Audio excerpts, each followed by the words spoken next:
नमस्कार, मी प्राची घाणेकर। राष्ट्रवादी काँग्रेसच्या राज्यसभा उमेदवारीवर अखेर शिक्कामोर्तब झालेला आहे आणि या निवडीमुळे पुन्हा एकदा चर्चेमध्ये आलेलं एक नाव आहे, ते म्हणजे राजेंद्र जैन यांचं। पण प्रश्न असा आहे की प्रफुल्ल पटेल यांचे निकटवर्तीय मानले जाणारे राजेंद्र जैन यांना राज्यसभेवर पाठवणं इतकं महत्त्वाचं का आहे आणि याच संदर्भामध्ये आपण सविस्तर या व्हिडिओमध्ये जाणून घेणार आहोत। राष्ट्रवादी काँग्रेसच्या अजित पवार गटानं राज्यसभेच्या रिक्त जागेसाठी राजेंद्र जैन यांची उमेदवारी जाहीर केलेली आहे। राजेंद्र जैन हे विदर्भातील गोंदिया भंडारा पट्ट्यातील प्रभावी नेते मानले जातात। ते 2 वेळा विधान परिषदेवर निवडून देखील आलेले आहेत। पक्ष संघटनेमध्ये देखील त्यांनी अनेक महत्त्वाच्या जबाबदाऱ्या सांभाळल्या। मात्र त्यांची खरी ओळख आहे ती म्हणजे प्रफुल्ल पटेल यांचे अत्यंत निकटवर्तीय अशी।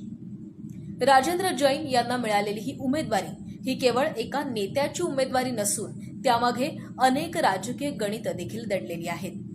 ही उमेदवारी देण्यामागचं पहिलं कारण म्हणजे विदर्भाचं राजकारण।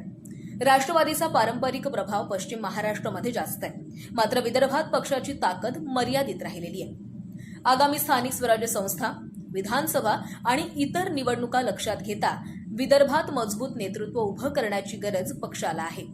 राजेंद्र जैन यांच्या माध्यमातून राष्ट्रवादी विदर्भातील व्यापारी आणि पारंपरिक मतदारांपर्यंत अधिक प्रभावीपणे पोहोचण्याचा प्रयत्न करत आहे।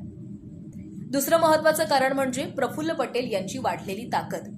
राष्ट्रवादीमध्ये फूट पडल्यानंतर अजित पवार गटाच्या राष्ट्रीय पातळीवरील धोरणात्मक निर्णयांमध्ये प्रफुल्ल पटेल यांची भूमिका अधिक महत्त्वाची झालेली आहे।